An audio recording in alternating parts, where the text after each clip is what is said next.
Hi everyone, angular के इस part के अंदर हम लोग एक काउंटर ऐप बनाने वाले हैं। ये ऐप तो छोटी सी रहेगी बट यहाँ पे आपको सीखने को बहुत कुछ मिलेगा। जैसे कि एक फंक्शन के अंदर कंडीशंस कैसे अप्लाई कर सकते हो, एक फंक्शन को रीयूज कैसे कर सकते हो। रीयूज करने का मतलब ये है कि मैं पहले यहाँ पे 3 फंक्शंस बनाऊंगा, देन 3 फंक्शन का काम एक फंक्शन के अंदर आपको करके दिखाऊंगा। और ये भी देखेंगे कि एक प्रॉपर्टी की वैल्यू को अपडेट करके उसको यूआई के ऊपर कैसे डिस्प्ले करवाया जाता है। सो बहुत कुछ सीखने को मिलेगा। एक बार मैं आपको डेमो देता हूं कि इस पार्ट के लास्ट में हम लोग क्या बनाने वाले हैं, क्या अचीव करने वाले हैं, ताकि आपको भी पता रहे कि अच्छा ठीक है ये चीज हम लोग बना रहे हैं। तो आप यहां पे देख सकते हो कि यहां पे हमारी वैल्यू डिस्प्ले होगी और हमारे पास 3 बटन है, डिक्रीमेंट, रीसेट एंड इंक्रीमेंट। जैसे ही इंक्रीमेंट पे क्लिक करूंगा तो इसकी वैल्यू 1 बाय 1 यानी कि एक एक करके इंक्रीज होना स्टार्ट हो जाएगी। यहां पे आप देख पा रहे हो। देन डिक्रीमेंट पे क्लिक करूंगा तो यहां पे इसकी वैल्यू एक एक करके माइनस होना स्टार्ट हो जाएगी। रीसेट पे करूंगा तो इसकी वैल्यू 0 हो जाएगी। ऑल राइट, सो ये चीज है। और लास्ट में आपके लिए एक इंटरव्यू क्वेश्चन भी है छोटा सा, वो खुद को आपको रिजोल्व करना है। उसके लिए मैं हेल्प नहीं करूंगा, मैं किसी और पार्ट के अंदर उसका आंसर आपको बता दूंगा। ये हमारी एंगुलर, यहाँ पे आप देख सकते हो, या ये एंगुलर 19 की प्लेलिस्ट है हिंदी में, जो आपकी डेफिनेटली हेल्प करने वाली है एंगुलर की जॉब, प्रोजेक्ट, इंटरव्यूज में। सो पूरी प्लेलिस्ट देखना, लिंक मैंने डिस्क्रिप्शन बॉक्स में डाल दिया। ऑल राइट, तो सबसे पहले जो हम लोगों ने कोड कर रखा है मैंने एक बार के लिए, इस सबको हटा देता हूं, देन फ्रेश कोड करेंगे। सारा कोड हट चुका है, अब हम लोग कोड पे चलते हैं। और सबसे पहले मैं ओपन करूंगा app.component.html फाइल को, या फिर जिस भी कंपोनेंट के अंदर आप लोग काउंटर बनाना चाहते हो। और यहां पे मैं डिव लूंगा। डिव के अंदर सबसे पहले एक h2 टैग, इसके अंदर हमारा काउंटर की वैल्यू आएगी। इसको अभी के लिए मैंने रख दिया 0 एक बार के लिए। देन मैं क्या करता हूं, एक और डिव ले लेता हूं एंड इस डिव के अंदर मैं यहाँ पे 3 बटन लूंगा। यहाँ पे लिखूंगा डिक्रीमेंट। इसी तरीके से 2 बटन और बनाए जाएंगे, इनके ऊपर मैं लिखूंगा इंक्रीमेंट। अच्छा, यहाँ पे तो मुझे रीसेट करना है, राइट, रीसेट। और यहाँ पे लास्ट में इस तरीके से, तो आपको यहाँ पे कुछ इस तरीके से बटन दिखाई दे रहे होंगे। सो पहले एक बार के लिए स्टाइल कर लेते हैं, बाद में फंक्शनैलिटी बनाएंगे ताकि थोड़ा अच्छा भी दिखे ये, राइट। देन मैं यहाँ पे क्या करता हूँ, सबसे पहले इसको एक क्लास दे देता हूँ मैं। सो इसको मैं क्लास देता हूँ btn, और इसको नहीं, मैं इन तीनों को ये वाली बटन वाली क्लास दे देता हूँ यहाँ पे इस तरीके से। एंड देन मैं इसकी CSS यहीं पे लिख देता हूँ ताकि आपको पता चले कि ठीक है हमारी क्या CSS लिखी जा रही है। तो यहाँ पे लिखूंगा, सबसे पहले मैं क्या करता हूँ, इसकी विथ दे देता हूँ, लेट से 80 पिक्सल दे देते हैं इसकी विथ, ठीक है, ऑलमोस्ट काफ़ी है। देन इसकी हाइट भी हम लोग क्या करते हैं, 80 पिक्सल ही दे देते हैं, 80 पिक्सल इस तरीके से। देन इसकी बॉर्डर रेडियस ये कर दो 50%। जैसे अगर आप लोग बॉर्डर को 50% करोगे तो वो राउंड हो जाएगी। देन इसे थोड़ा मार्जिन दे देता हूँ मैं 10 पिक्सल, ताकि थोड़ा सा इधर से स्पेस वगैरह बना रहे। और ये सब कुछ करने के बाद में और क्या कर सकते हैं, इसके अंदर एक कलर दे देते हैं। तो मैं यहाँ पे लिखता हूँ कलर FFF, ठीक है। अब बोलोगे व्हाइट कलर हो गया, कुछ दिख नहीं रहा, बट डोंट वरी, ये दिखेगा आपको एक बार के लिए, इसको ऐसे ही रहने दो। एंड एक कर्सर दे देते हैं, कर्सर पॉइंटर हो जाएगा इसका, ठीक है। अब ये जैसे आएगा एक हैंड वाला आइकन आएगा इस तरीके से, इन बटन्स पे नहीं दिख रहा आपको, ठीक है। सो मैं क्या करता हूँ, इन सबको एक बार के लिए कॉपी करूंगा एंड इसको हम लोग डालेंगे यहाँ पे हमारी app.css के अंदर, बिकॉज इसकी CSS ऑलरेडी कनेक्टेड है। और यहाँ पे क्या कर देंगे .btn। जैसे मैंने .btn करा, तीनों के तीनों बटन इस तरीके से आ चुके हैं। अब मैं क्या करता हूँ ना, ताकि इनका थोड़ा सा कलर अलग रहे, तो मैं यहाँ पे क्या कर देता हूँ, BG रेड कर देता हूँ, ठीक है, BG रेड। और इस तरीके से, इसी तरीके से आप लोग क्लास बनाना कि बैकग्राउंड हम लोग किसी का रेड कर रहे हैं, ग्रीन कर रहे हैं, इस तरीके से। तो मैं यहाँ पे कर देता हूँ ब्लैक एंड लास्ट में कर देते हैं ग्रीन। तो अब हम लोग यहाँ पे आके सेम इसी तरीके से इन तीनों के क्लासेस लिख देंगे। तो BG रेड के अंदर background colour red, copy and paste करेंगे यहाँ पे 3 और बार, और यहाँ पे लिखेंगे ब्लैक एंड लास्ट वन हम लोग यहाँ पे कर सकते हैं लेट्स से ग्रीन। इनके कलर भी चेंज कर देते हैं, यहाँ पे कर देता हूँ ब्लैक और यहाँ पे कर देते हैं ग्रीन। और यहाँ पे देखेंगे तो हमारे तीनों के तीनों बटन बन गए। अब मैं चाहता हूँ ना कि थोड़ा सा होवर इफेक्ट भी आ जाए, पता भी चले कि हम लोग बटन पे होवर कर रहे हैं। यहाँ पे होवर लिखूंगा एंड देन जो इसका बॉर्डर है ना, इसको हम लोग थोड़ा सा चेंज कर देंगे। यहाँ पे लिख देंगे बॉर्डर 1 पिक्सल सॉलिड, और इसका कलर कर देते हैं यहाँ पे वाइट। देन अब आप यहाँ पे चेक करोगे ना तो आपको थोड़ा सा इस तरीके से आप देख पा रहे हो इफेक्ट भी दिख रहा है यहाँ पे, ठीक है, नाइस। ओके एक चीज़ और है, इसके अंदर भी ना हम लोग चाहें तो बॉर्डर ब्लैक कर सकते हैं। इसमें बॉर्डर ब्लैक कर देते हैं। ब्लैक करने के लिए 000 लिखोगे तो परफेक्टली काम करेगा, ठीक है।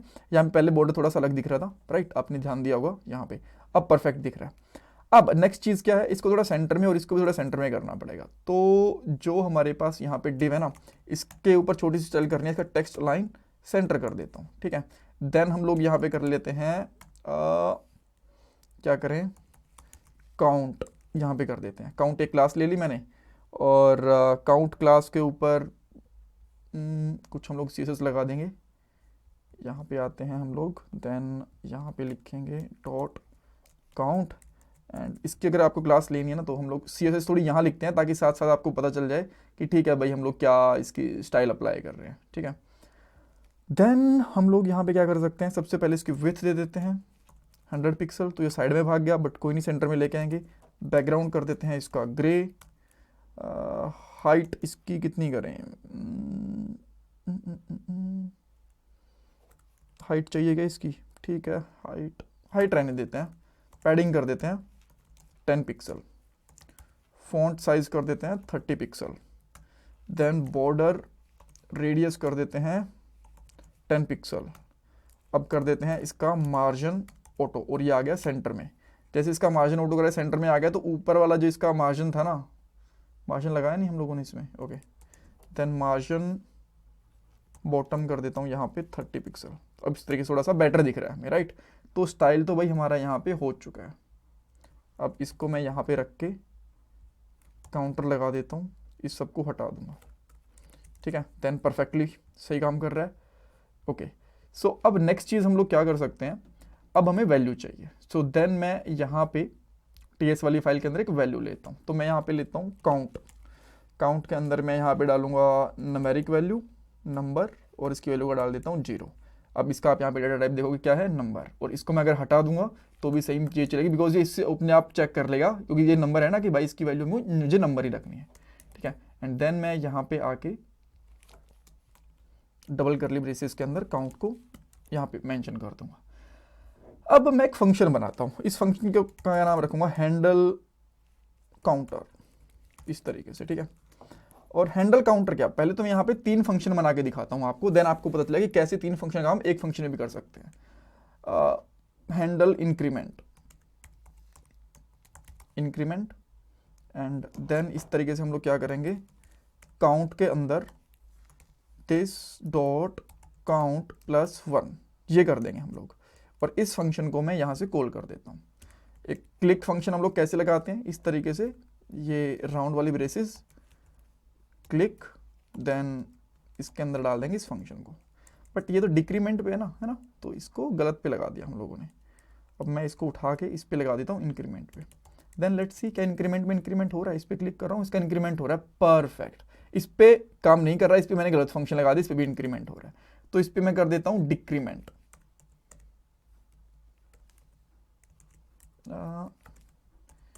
ये डिक्रीमेंट हो गया। तो अब इसके लिए मुझे एक अलग से फंक्शन बनाना पड़ेगा, यहाँ पे करेंगे डिक्रीमेंट। देन हम लोग यहाँ पे क्या लिखेंगे, इसको उठा के यहाँ पे -1 कर देंगे, ठीक है। देन यहाँ पे देखो कर दिया प्लस, यहाँ पे हो रहा है माइनस। अब रीसेट का भी बनाना पड़ेगा एक फंक्शन, हैंडल रीसेट, और इसके अंदर हम लोग क्या करेंगे, this dot count equals to 0। और इसको भी हम लोग कहाँ से कॉल कर देंगे, ये यहाँ से, क्लिक, देन इसको कर देंगे और इसको भी ओपन कर लेता हूँ, ठीक है। देन इंक्रीमेंट, रीसेट, इंक्रीमेंट, यहाँ पे माइनस हो रहा है, ठीक है। एक इसके अंदर ना बग है छोटा सा, अभी मैं आपको बग भी बताऊंगा क्या बग है। और अभी बट उससे पहले एक चीज़ देख लेते हैं, बग आपको फिक्स करना है वो वाला। बट ये देख लेते हैं कि इसको 3 फंक्शंस के बजाय एक फंक्शन में कैसे कर सकते हैं। अब देखो 3 फंक्शन है ना, मैं यहाँ पे क्या करता हूँ, एक और फंक्शन बनाता हूँ, यहाँ पे करता हूँ हैंडल काउंटर, ये फंक्शन बनाया मैंने। और इसके अंदर एक मेरे पास रहेगा वैल्यू नाम से पैरामीटर, जिसका टाइप रहेगा स्ट्रिंग। और यहाँ पे चेक करूँगा कि इफ़ अगर जो वैल्यू है इक्वल टू माइनस आई है, तो आपको सिंपली ये वाली कंडीशन लगानी है, ये रही माइनस वाली, ठीक है। एल्स इफ एल्स इफ अगर इसके अंदर वैल्यू आई है आपकी प्लस, तो इसके अंदर क्या करना है आपको, देन ये वाली कंडीशन लगा देनी है। अगर इन दोनों से ही कोई अलग है तो बन गया हमारा एल्स, तो आपको क्या करना है, इसको कर देना है। ठीक है, अब इसको मैं तीनों फंक्शंस की जगह पे कॉल कर दूं एक बार के लिए, यहां पे भी, यहां पे भी, यहां पे भी। और यहां पे क्या क्या पास करना पड़ेगा, माइनस। माइनस कहां पे होगा, डिक्रीमेंट के टाइम पे, यहां पे माइनस कर दिया मैंने। ठीक है, मैं लिख भी सकता हूं बट मैं कॉपी पेस्ट इसलिए कर रहा हूं ताकि आपको चीजें समझ में आए। और यहां पे आ गया हमारे पास इस तरीके से, और यहां पे आप कर सकते हो रीसेट। ठीक है, अब देखना, increment, decrement, reset, increment, reset, increment, decrement. अब ये चीज आपको समझ में आ गई कि इन तीनों फंक्शंस की जगह पे हम लोग जो 3 फंक्शन बनाए थे, इस कोड से हमारा काम चल जाएगा। कूल है, फॉर्मेट कर देते हैं इसको, बढ़िया रहेगा। फॉर्मेट कर दिया। अब बग क्या है, बग ये है, इंक्रीमेंट कर दिया, रीसेट कर दिया, यहां पे माइनस में जा रहा है। जब रीसेट यानी कि माइनस में हो रहा है तो ये 0 पे हो रहा है, तो ये माइनस में तो नहीं जाना चाहिए। तो ऐसा हमें क्या करना पड़ेगा कि यहां पे हम लोग इसको माइनस ना कर पाए, राइट। सो इसके लिए 2 चीजें रहेंगी। एक तो आपको आने वाले टाइम के अंदर पता चलेगा कि इस बटन को हम लोग इनेबल डिसेबल कर सकते हैं, बट यहां पे एक इफ कंडीशन लगाने से भी काम चल जाएगा हमारा। ठीक है, यहां पे इफ कंडीशन लगा दोगे तो हमारा काम चलेगा। क्या इफ कंडीशन है, क्या करना पड़ेगा, आप मुझे कमेंट सेक्शन में बताओगे। Thank you so much for watching this part. इस प्लेलिस्ट को जरूर देखना, और इंटरव्यू क्वेश्चंस के लिए भी एक प्लेलिस्ट बन रही है। एंड प्लीज वीडियो को लाइक करो, चैनल को सब्सक्राइब, कमेंट सेक्शन में फीडबैक दो। ये मेरा पेटीएम और जीपे का डोनेशन नंबर है। Thank you so much guys.